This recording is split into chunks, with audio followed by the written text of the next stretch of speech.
नमस्कार, झारखंड समाचार में आप सबों का स्वागत है। आइए जानते हैं आज की ताजा मुख्य खबरों को। झारखंड के पूर्वी सिंहभूम में 12 बच्चों समेत 23 लोग फूड पॉइजन के हुए शिकार, अस्पताल में चल रहा है इलाज। झारखंड के पूर्वी सिंहभूम जिले के डुमरिया प्रखंड के केंदुआ पंचायत के केंदुआ गांव के निमडी टोले में 23 लोग फूड पॉइजन के शिकार हो गए। इनमें 12 बच्चे शामिल हैं। रविवार को इन्हें एम्बुलेंस से डुमरिया CSC लाया गया, जहां इनका इलाज चल रहा है। डॉक्टरों की माने तो फिलहाल सभी स्वस्थ हैं। परिजनों ने बताया कि शुक्रवार को बहा-बोंगा पर्व मनाया गया था। इसमें परंपरा के अनुसार मछली खाने का प्रावधान है। अधिकतर लोगों ने टमाटर के साथ सूखी छोटी मछली खाई थी। आशंका है कि यही फूड पॉइजन का मुख्य कारण होगा। CSC के चिकित्सक डॉक्टर विनय तिवारी ने कहा कि निमडी के 23 लोग फूड पॉइजन के शिकार हो गए हैं। इन्हें CSC लाया गया है। डॉक्टरों ने कहा कि हमें सूचना मिलने पर 3 एम्बुलेंस भेजकर सभी को CSC लाया गया। इनमें 12 बच्चे शामिल हैं। अभी सभी लोग ठीक ठाक हैं। इनका इलाज अभी चल रहा है। इन्हें अभी CSC में ही रखा जाएगा।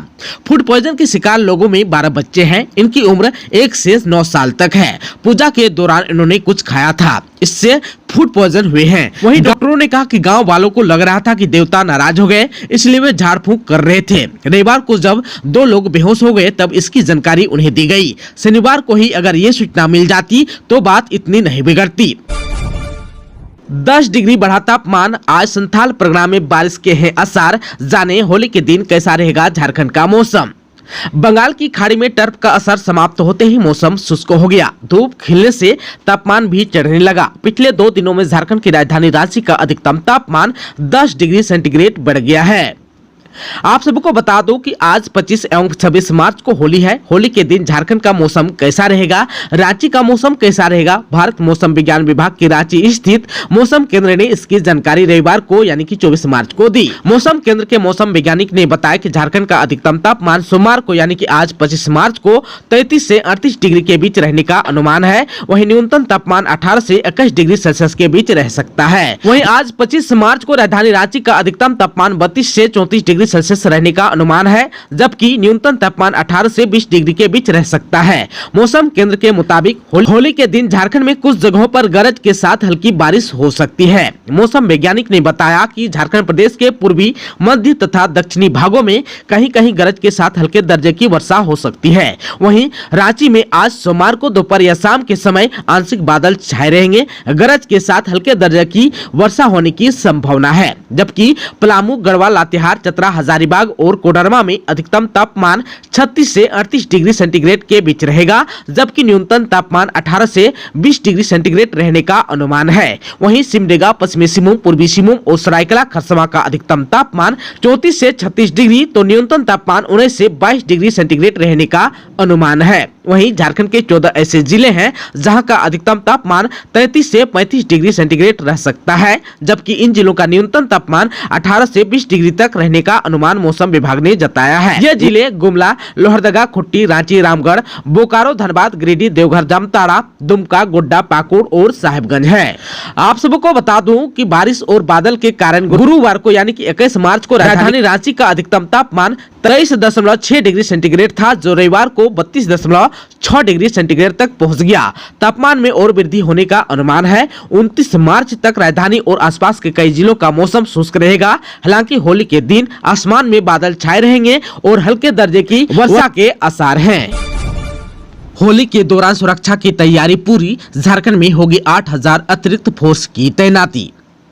झारखंड में होली के दौरान सुरक्षा व्यवस्था को लेकर पुलिस मुख्यालय के स्तर से तैयारी पूरी कर ली गई है। सुरक्षा के लिए पुलिस मुख्यालय की ओर से राज्य के सभी जिलों में करीब 8000 अतिरिक्त फोर्स की तैनाती की गई है। सभी जिलों के SP को सुरक्षा व्यवस्था के लिए अलर्ट भी किया गया है। किसी प्रकार की गंभीर घटना की सूचना पुलिस मुख्यालय कंट्रोल रूम को देने को कहा गया है। राज्य के 5 जिलों जो पुलिस की नजर में विशेष रूप से संवेदनशील है, वहां सुरक्षा के विशेष इंतजाम भी किए गए हैं। रांची, जमशेदपुर, हजारीबाग, गिरिडीह और लोहरदगा में वहां की संवेदनशीलता को देखते हुए सुरक्षा की विशेष व्यवस्था की गई है। इन 5 जिलों में एक कंपनी यानी कि केंद्रीय रिजर्व पुलिस बल यानी कि CRPF को तैनात किया गया है, जबकि रांची, जमशेदपुर, गिरिडीह और हजारीबाग में एक कंपनी रैप की तैनाती की गई है। इसके अलावा रांची, जमशेदपुर और हजारीबाग में अश्रु गैस दस्ता को लगाया गया है।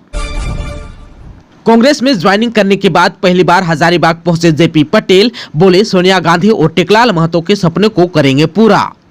अखिल भारतीय कांग्रेस पार्टी में शामिल होने के बाद जेपी पटेल यानी कि जयप्रकाश भाई पटेल पहली बार दिल्ली से हजारीबाग पहुंचे। यहाँ उनका भव्य स्वागत भी किया गया। उन्होंने कहा कि झारखंड के आंदोलनकारी नेता विनोद बिहारी महतो, शिबू सोरेन और टेकलाल महतो का बीजेपी और एनडीए में कोई महत्व नहीं देखा।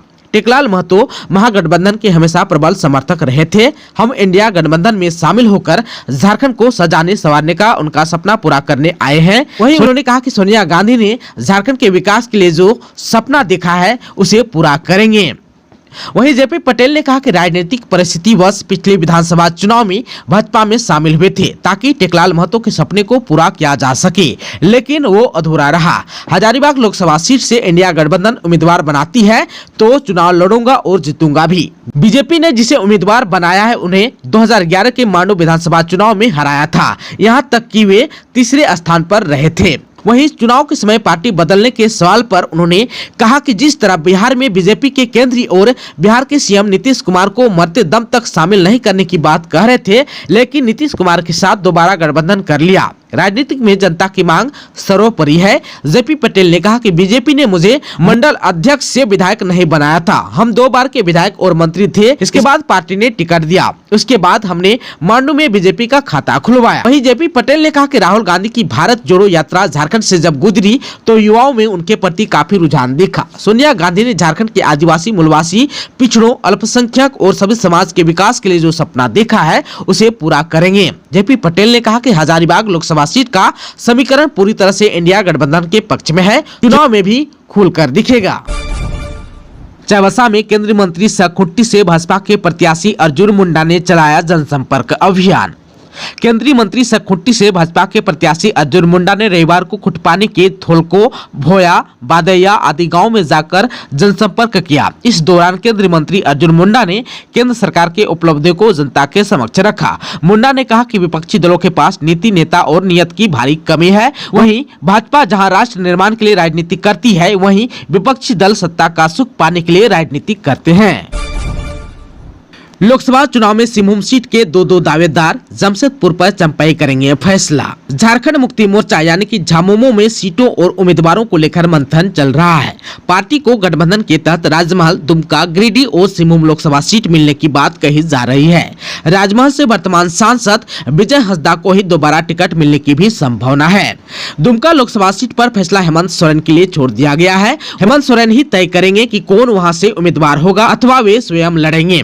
गिरिडीह लोकसभा सीट से टुंडी के विधायक मथुरा महतो पर पार्टी दाव लगाई जा सकती है। हालांकि अधिकृत रूप से किसी सीट की घोषणा अभी तक तय नहीं की गई है। वहीं कांग्रेस के सांसद गीता कोड़ा के भाजपा में जाने के बाद सिंहभूम सीट पर झामुमो ने दावेदारी पेश की है। इसके पीछे की वजह है इस सीट के 6 विधानसभा में से 5 पर झामुमो के विधायक हैं और 1 पर कांग्रेस के। पूर्व से विधायक लगातार लोकसभा सीट पर भी दबाव बना रहे थे। वहीं गठबंधन में अब सहमति बन गई कि सिंहभूम लोकसभा सीट पर झारखंड मुक्ति मोर्चा यानी कि झामुमो के प्रत्याशी खड़े होंगे। इधर झामुमो की ओर से प्रबल दावेदार चाईबासा के विधायक दीपक बिरुवा अब राज्य सरकार के मंत्री बन गए हैं तो वे चुनाव अब नहीं लड़ेंगे। वहीं मझगांव के विधायक निरलपुर्ती और मनोहरपुर के विधायक जबा मांझी ने कहा कि पार्टी कहेगी तो चुनाव लड़ेंगे ही, पर यदि कोई और विकल्प है तो उसे भी देखा जाए। वहीं चक्रधरपुर से विधायक सुखराम उरांव ने पार्टी को सूचित किया है वे चुनाव लड़ना चाहते हैं। दूसरी ओर खरसावां विधायक दशरथ गगराई ने भी कहा कि वह लोकसभा चुनाव लड़ना चाहते हैं। दोनों को बैठाकर कई दौरे की वार्ता भी हो चुकी है। दोनों कह रहे हैं कि दोनों में से किसी को टिकट दे दीजिए, हमें कोई इतराज नहीं है। वहीं जमशेदपुर लोकसभा सीट को लेकर भी संशय की स्थिति बनी हुई है। इस सीट पर कौन लड़ेगा इसका फैसला मुख्यमंत्री चंपई सोरेन करेंगे। वहीं 2019 का लोकसभा चुनाव वह खुद प्रत्याशी थे। इस बार मुख्यमंत्री होने की वजह से किसी और को लड़ाया जाएगा, पर चेहरा कौन होगा यह अभी स्पष्ट नहीं है। साहिबगंज में महिलाओं के लिए तसर उत्पादन का 50 दिवसीय प्रशिक्षण शुरू।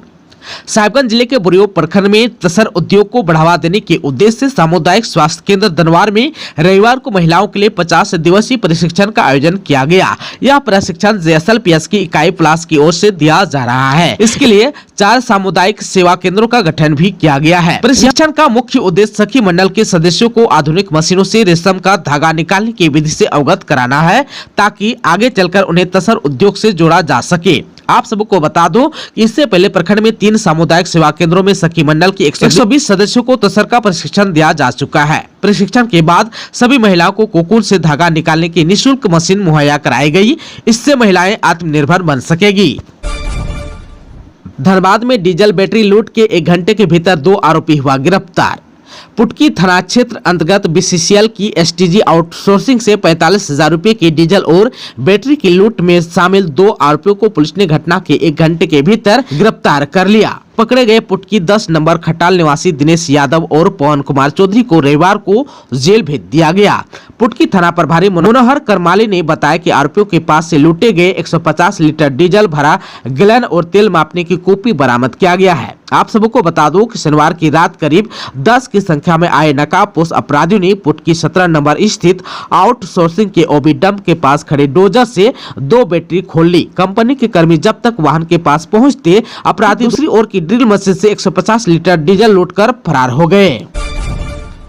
चाईबासा में जंगल में नक्सलियों की छिपाई भारी संख्या में लेवी रकम को पुलिस ने किया बरामद। जंगल में नक्सलियों द्वारा छिपाकर रखे गए भारी संख्या में लेवी का रुपया बरामद हुआ है। 22 मार्च को गिरफ्तार हुए राजेश देवगम और जयपाल देवगम नाम के नक्सलियों की निशानदेही पर पुलिस की टीम ने टोंटो थाना क्षेत्र के जिमकी, इकीर और राजा भाषा के जंगल से लेवी का 10,50,000 रुपए बरामद किया है। यह रुपया शीर्ष नक्सलियों द्वारा छिपाकर रखा गया था। लेवी के रुपया के अलावा पुलिस ने लेवी प्राप्त करने वाला लेवी रसीद, संदिग्ध विस्फोटक सामग्री, 3 वायरलेस समेत कई अन्य सामान भी बरामद किया। हजारीबाग में लापता युवक का शव डूबने से हुआ बरामद, हत्या की है आशंका, ग्रामीणों में आक्रोश। झारखंड के हजारीबाग जिले के बरकट्टा प्रखंड क्षेत्र के घासकोटी गांव से 3 दिन पूर्व लापता युवक का शव एक डोभे से बरामद किया गया। रविवार की अहली सुबह डोभे में जमे पानी में शव को तैरता देख ग्रामीणों ने परिजनों को इसकी सूचना दी। घासकोटी निवासी मनोज कुमार 17 वर्ष, पिता मेघी महतो पिछले 22 मार्च की दोपहर को अपने घर से लापता हो गया था। मनोज के पिता ने बरकट्टा थाने में गुमशुदगी का आवेदन भी दिया था। मृतक मनोज कुमार अपने घर का एक इकलौता लड़का था। इसके निधन से घर का चिराग बुझ गया। शव को देखने से प्रतीत हो रहा है कि किसी ने उसकी बेरहमी से पिटाई की और शव को पानी में डाल दिया है। इसके चेहरे पर कई जगह कटे के निशान भी हैं और चोट के भी निशान पाए गए हैं। घटना के बाद मौके पर परिजनों के अलावा बड़ी संख्या में ग्रामीण एकत्रित हो गए। ग्रामीणों में इस हत्या को लेकर आक्रोश है। जनप्रतिनिधियों ने प्रशासन से मामले की जांच कर दोषियों को कड़ी सजा देने की भी मांग की है। इसके साथ ही मृतक के परिजनों को मुआवजा देने की मांग की। हजारीबाग से खोजी कुत्ता और फोरेंसिक टीम ने पहुंचकर जांच पड़ताल भी की। पुलिस ने मृतक के शव को बरामद कर पोस्टमार्टम के लिए हजारीबाग भेज दिया। गोड्डा के पुड़ैया हाट में 90 बोतल अवैध शराब के साथ 2 बाइक हुआ जब्त। लोकसभा चुनाव और होली पर्व के मद्देनजर गोड्डा जिला पुलिस अवैध शराब कारोबारी के खिलाफ लगातार अभियान चला रही है। पुड़ैयाहाट थाना पुलिस ने शनिवार की रात छापामारी कर 2 बाइक पर बोरी में छिपा कर ले जाए जा रही करीब 90 बोतल अवैध अंग्रेजी शराब को जब्त किया है। रात्रि गश्ती के क्रम में थाना प्रभारी विपिन कुमार यादव को सूचना मिली कि बोरी में भरकर अंग्रेजी शराब बाइक पर ले जाया जा रही है। सूचना के आधार पर पुलिस ने पसई गाँव के पास 2 बाइक पर सवार युवकों को पीछा किया। पुलिस को देख युवक रोड किनारे बाइक खड़ी कर अंधेरी का फायदा उठाकर भाग निकले। पुलिस ने दोनों बाइक की तलाशी ली तो अलग अलग बोरी में भरकर 90 बोतल यानी कि 33 लीटर अंग्रेजी शराब रखी हुई थी। शराब से दोनों बाइक को जब्त कर पुलिस थाना ले आई। अज्ञात युवकों के खिलाफ मामला दर्ज कर पुलिस उनकी गिरफ्तारी के लिए छापामारी कर रही है। पलामू में होली से पहले धारदार हथियार से 2 लोगों की हत्या ने मचाई खलबली। झारखंड के पलामू जिले में रविवार को दो लोगों की हत्या से सनसनी फैल गई। दोनों हत्या में धारदार हथियार का इस्तेमाल किया गया। बैंक लूट छिनतई हत्या के प्रयास के बीच रविवार को 2 लोगों की हत्या से लोग सन्न हैं। पहली घटना पलामू के चैनपुर के सेमरतार इलाके की है, जहां राजेश नामक युवक की हत्या कर दी गई है। राजेश की अपराधियों ने चाकू घोंपकर घायल कर दिया। उसे आनंद फानन में अस्पताल पहुंचाया, जहां इलाज के क्रम में राजेश की मौत हो गई। सूचना मिलते ही चैनपुर के थाना प्रभारी सोनू कुमार चौधरी घटनास्थल पर पहुंचे। उन्होंने मामले की जांच शुरू कर दी। थाना प्रभारी ने कहा कि अपराधियों को जल्द ही गिरफ्तार कर लिया जाएगा। वहीं दूसरी घटना पलामू जिला मुख्यालय मेदिनीनगर शहर थाना क्षेत्र के नवाटोली में हुई। यहां एक युवक की धारदार हथियार से वार करके उसकी हत्या कर दी गई। शहर थाना की पुलिस मामले की जांच कर रही है। आप सबको बता दें कि दोनों घटनाओं की कड़ी एक दूसरे से जुड़ी बताई जा रही है। पुलिस का मानना है कि एक की हत्या का बदला लेने के लिए दूसरे की हत्या की गई है। बता दें कि बैंक लूट और छिनतई के बाद हत्या की वारदातों ने लोगों की चिंता बढ़ा दी है।